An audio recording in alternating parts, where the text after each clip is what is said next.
অমিত শাহ শিলিগুড়িতে সশস্ত্র সীমা বলেন অনুষ্ঠানে বললেন শুভেন্দু অধিকারী তার বন্ধু।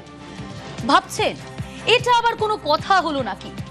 অমিত শাহ আর শুভেন্দু এক পার্টির সদস্য, তারা বন্ধু হবেন নাকি শত্রু হবেন সেটা ঠিক, কিন্তু দেশের 21টি রাজ্যে বিজেপি শাসিত সরকার অথবা জোট সরকার রয়েছে। অমিত শাহ কি সব মুখ্যমন্ত্রীকে বন্ধু বলে পরিচয় দেন? শুভেন্দুকে তিনি বন্ধু বলে পরিচয় দিলেন কেন? দেশের স্বরাষ্ট্রমন্ত্রী তিনি, শুভেন্দু অধিকারী এক মুখ্যমন্ত্রী। যুক্তরাষ্ট্রীয় অবস্থানে আকাশ পাতাল তফাৎ। পার্টির পিরামিডে অমিত শাহ নম্বর অনেক উপরে, বয়সেও অমিত শাহ অনেক বড়, তাহলে বন্ধু বললেন কেন? নিউজরুম থেকে রয়েছে কমলিকা সেনগুপ্ত। কমলিকা, কারণ কি তাহলে? দেখো, আমরা যদি দেখি যে শুভেন্দু অধিকারীর যদি আমরা গত 4-5 বছরে শুভেন্দু অধিকারীর যদি ট্র্যাক রেকর্ড দেখি, তাহলে সর্বপ্রথম 2021-এ নন্দীগ্রামে তৃণমূল সুপ্রিমো মমতা বন্দ্যোপাধ্যায়কে এবং তৎকালীন মুখ্যমন্ত্রী তাকে হারানো, যেটা একেবারেই প্রত্যেকের কাছেই একেবারে আনএক্সপেক্টেড ছিল, এবং এটা একটা খুব বড় ধাক্কা তৃণমূল কংগ্রেসের কাছে। এবং এই আনএক্সপেক্টেড যেটা বললাম সেটাও তৃণমূল কংগ্রেসের কাছে। সেখান থেকে দাঁড়িয়ে সে অবশ্যই মমতা বন্দ্যোপাধ্যায়কে কেউ হারাতে পারবে না এরকম একটা বিষয় যখন ছিল, সেখানে তিনি জয় লাভ করেছিলেন। তারপরে আমরা যেটা দেখলাম 2026-এ 1 নয় 2টো সিট, নন্দীগ্রাম প্লাস ভবানীপুর, মমতা বন্দ্যোপাধ্যায়ের ঘরে মমতা বন্দ্যোপাধ্যায়কে দুর্মুষ করে দিলেন শুভেন্দু অধিকারী। আর তারপর কি হলো? তারপর নতুন সরকার বিপুল সংখ্যাগরিষ্ঠতা নিয়ে বিজেপির সরকার এখানে চলতে শুরু করলো। অবশ্যই সেটা শুভেন্দু অধিকারীকে আমরা যদি দেখি, ভারতের মধ্যে যে সমস্ত মুখ্যমন্ত্রী, বিজেপির যে সমস্ত মুখ্যমন্ত্রী অনেক এগিয়ে রয়েছেন বা যাদের একটু আলাদা করে দেখা হয়, তাদের মধ্যে কারা? তাদের মধ্যে রয়েছেন যেরকম যোগী আদিত্যনাথ রয়েছেন, দেবেন্দ্র ফডনবিস রয়েছেন মহারাষ্ট্রের, আসামের হেমন্ত বিশ্ব শর্মা রয়েছেন। এই একটা দৌড় আছে, সেই দৌড়ে আমরা দেখতে পাচ্ছি শুভেন্দু অধিকারী পশ্চিমবঙ্গের মুখ্যমন্ত্রী হয়ে সেই দৌড়ে অনেকটা এগিয়ে গেছেন। কারণ তিনি যে জিনিসগুলো তিনি বলেছিলেন, যে জিনিসগুলো ম্যানিফেস্টোতে ছিলেন, সংকল্পপত্রতে ছিল, সেগুলো সমস্তটাই প্রায় অনেকটা করে ফেলেছে। আর এই ভারতীয় জনতা পার্টি একটা দল, সেই দলে সবাই একসঙ্গে মিলে কাজ করে এবং কাঁধে যাকে বলে যে একেবারে কাঁধে কাঁধ রেখে সবাই মিলে কাজ করে। সেই জায়গা থেকে দাঁড়িয়ে ভারতীয় জনতা পার্টির অন্দর মহলে কান পাতলে এটা জানা যাবে যে অবশ্যই দারুণ পারফরমেন্স, তার সঙ্গে এমন একজন শুভেন্দু অধিকারীর যে এখন যে ইমেজটা তৈরি হচ্ছে, সেটা এমন একজন যেখানে সেই দলের জায়গা থেকে দাঁড়িয়েও একেবারে সবাই একসঙ্গে মিলে বন্ধুর মতো এগিয়ে কাজ করে যাওয়ার। তাই শুভেন্দু অধিকারীর এই ধরনের মন্তব্য খোদ স্বরাষ্ট্রমন্ত্রীর করা অত্যন্ত তাৎপর্যপূর্ণ। সঙ্গে থাকো কমলিকা। শুভেন্দু অধিকারী আমার বন্ধু, শুভেন্দু অধিকারীকে বন্ধু সম্বোধন কেন্দ্রীয় স্বরাষ্ট্রমন্ত্রী অমিত শাহ। শুনুন কি বললেন তিনি। मित्रों, ये तत्परता जो है वो भारतीय जनता पार्टी के मुख्यमंत्री नाते नहीं है। शुभेंदु जी मेरे मित्र हैं, मैं समझता हूं उनको। घंटों हमारी चर्चा हुई है पश्चिम बंगाल की समस्याओं के लिए। उनको मालूम है जब तक घुसपैठ नहीं रोकती, ना पश्चिम बंगाल सुरक्षित रह सकता है, ना भारत सुरक्षित रह सकता है। हम ममता बनर्जी के हाथ पैर जोड़कर थक गए, मगर हमें भूमि नहीं दी। ভগীরথ গঙ্গাকে মর্তে এনেছেন শুভেন্দু অধিকারী, বিজেপিকে বাংলায় আনার ভগীরথ। মমতা বন্দ্যোপাধ্যায়কে দুবার হারিয়েছেন। রাষ্ট্রীয় স্বয়ংসেবক সংঘের সাধারণ সম্পাদক দত্তাত্রেয় হোসবালে বলেছেন, শুভেন্দু অধিকারী বংশের মুখ উজ্জ্বল করা সন্তান।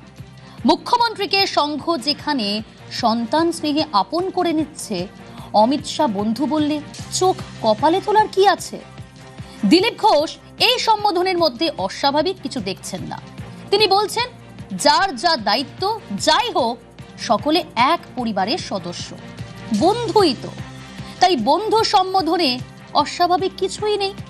পর্যটন মন্ত্রী শঙ্কর ঘোষ বলেছেন, শুভেন্দুকে বন্ধু বলে গোটা বাংলার মানুষকে বন্ধুত্বের বাঁধনে বেঁধেছেন কেন্দ্রীয় স্বরাষ্ট্রমন্ত্রী। আগেও বলেছেন মেরে মিত্র, এ তো রাজনীতিতে প্রচলিত কথা, সবাইকেই বলে। তো বন্ধু একসঙ্গে কাজ করলে এত বছর বন্ধুত্ব হয়ই হয়। এটা তো টিএমসি নয়, কর্মচারী আর মালিক সম্পর্ক। পার্টিতে আমরা সবাই বন্ধু, সহকর্মী। পার্টি যাকে যে নেতৃত্বে বসিয়েছে সে দায়িত্ব পালন করছে, বাকি তো একটা পরিবারের মতো আমরা সবাই। যেখানে সীমাহীন ভালোবাসা থাকে সেটাই তো বন্ধুত্ব। আমাদের সৌভাগ্য যে দেশের স্বরাষ্ট্রমন্ত্রী আমাদের মাননীয় মুখ্যমন্ত্রীকে বন্ধু বলেছেন, মানে আমার রাজ্যের প্রত্যেকটি মানুষই মাননীয় অমিত শাহ বন্ধু হিসাবে পরিচিত পাচ্ছে, এটাই তো আমাদের বড় প্রাপ্তি।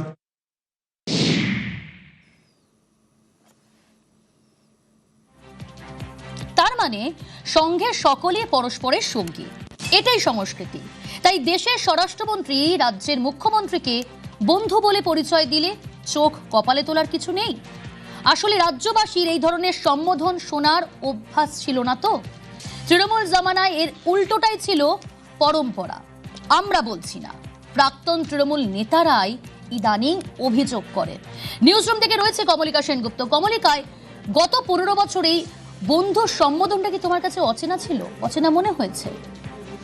আমি তো কোনোদিন এই বন্ধুর যে টার্মটা, এটা কোনোদিন শুনিনি গত 15 বছর। কারণ তৃণমূল কংগ্রেস যারা কভার করে এসছে, যেসব সাংবাদিক, তার মধ্যে আমিও ছিলাম, আমরা যারা খুব ক্লোজলি দেখেছি, সেখানে গত 15 বছরে 3টে জিনিস সামনে আসতো। কি? একটা হচ্ছে তৃণমূল সুপ্রিমো, অন্যটা হচ্ছে বস, এবং তৃতীয় নম্বরটা হচ্ছে এবি। এই তিনটে টার্ম এর আশপাশ দিয়েই কিন্তু তৃণমূল কংগ্রেসের অন্দরমহলের যে মহাভারত যে চলতো, সেটা এই 3টে জিনিসের আশপাশ দিয়েই ঘুরতো। এবং তার জন্যই দিলীপ ঘোষের আজকের যে বক্তব্য আমরা পেয়েছি, দিলীপ ঘোষ খুব সুচারুভাবে কিন্তু এই খোঁচাটা দিয়ে দিয়েছে। এবং শুধু তাই নয়, আমরা ঋতব্রত থেকে শুরু করে ববি হাকিম থেকে শুরু করে অরূপ, যারা ছেড়ে গেছে, এবং জুন মালিয়া, শতাব্দী রায়, প্রত্যেকেই এই কথা বলেছেন যে তৃণমূল কংগ্রেস এই যে আবার একটা ঋতব্রত তৃণমূল হওয়ার কারণ কিন্তু এই ওপর থেকে বস, নিচ থেকে কর্মচারী, বস কর্মচারী, এই যে একটা সম্পর্ক তৈরি হয়ে গেছিল। এবং আমরা জানি যে কিভাবে লোকজনকে ঘন্টার পর ঘন্টা এই যে ক্যামাক স্ট্রিটের অফিস, সেখানে তাদেরকে অপেক্ষা করতে হতো। এবং এটা খুব স্পষ্ট, এটা এমন কিছু না যে আমরা প্রথমবার বলছি। তৃণমূল কংগ্রেসের যে কালচার, বা তৃণমূল কংগ্রেসের যারা খবর করে, তৃণমূল কংগ্রেসের যারা খবর ফলো করে, তারা প্রত্যেকেই বা নেতাদের সঙ্গে কথা বললে তারা আগেও, অর্থাৎ যখন তাদের সরকার ছিল তখন তারা বলতো আজকে বস ডেকেছে, আজকে বসের মিটিং, আজকে বস এটা বলেছে, অমুকজন বসের লবিতে পড়েন, বস ভার্সেস তৃণমূল সুপ্রিমোর লবি। এটাই এই কয়েনটাই শোনা গেছিল। অর্থাৎ কোথাও যেন ওপর থেকে একটা নির্দেশ আসছে, আর নিচ থেকে তোমরা সব কর্মচারী, তোমাদের সেগুলো শুনতে হবে। রেজাল্ট বেরোনোর পর যেদিন প্রথম মমতা বন্দ্যোপাধ্যায়, অভিষেক বন্দ্যোপাধ্যায় সবাইকে নিয়ে বসলেন, সেদিনকেও এটা কিন্তু একতরফের বক্তব্য ছিল।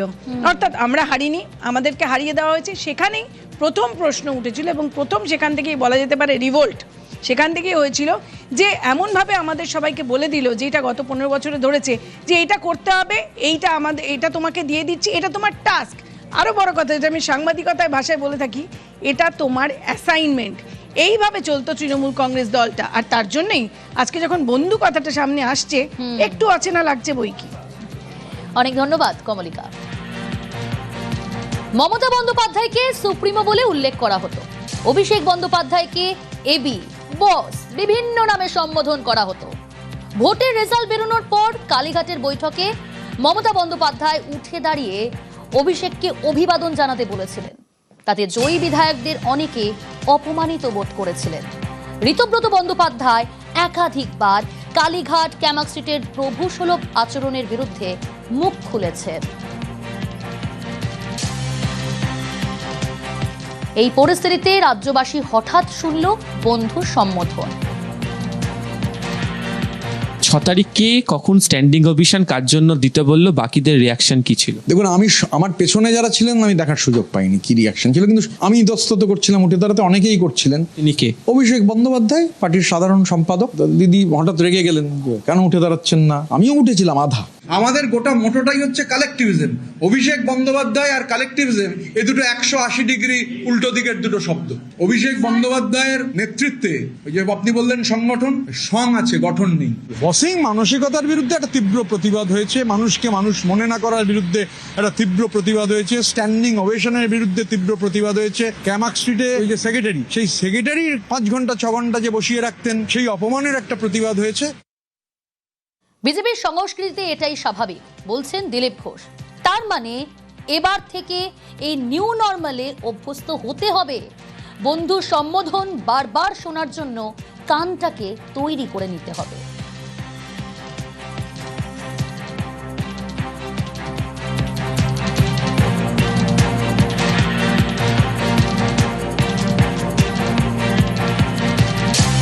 শুভেন্দু আমার বন্ধু, কেন্দ্রীয় স্বরাষ্ট্রমন্ত্রী অমিত শাহ বন্ধু বলে সম্বোধন শুভেন্দু অধিকারীকে।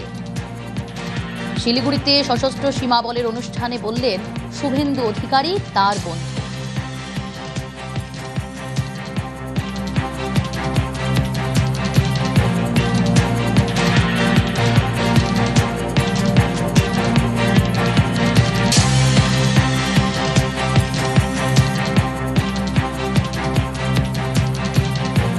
কি বললেন কেন্দ্রীয় স্বরাষ্ট্রমন্ত্রী অমিত শাহ, শুনুন আরো একবার। मित्रों, ये तत्परता जो है वो भारतीय जनता पार्टी के मुख्यमंत्री नाते नहीं है। शुभेंदु जी मेरे मित्र हैं, मैं समझता हूं उनको। घंटों घंटों हमारी चर्चा हुई है पश्चिम बंगाल की समस्याओं के लिए। उनको मालूम है जब तक घुसपैठ नहीं रोकती ना पश्चिम बंगाल सुरक्षित रह सकता है ना भारत सुरक्षित रह सकता है। हम ममता बनर्जी के हाथ पैर जोड़कर थक गए मगर हमें भूमि नहीं दी।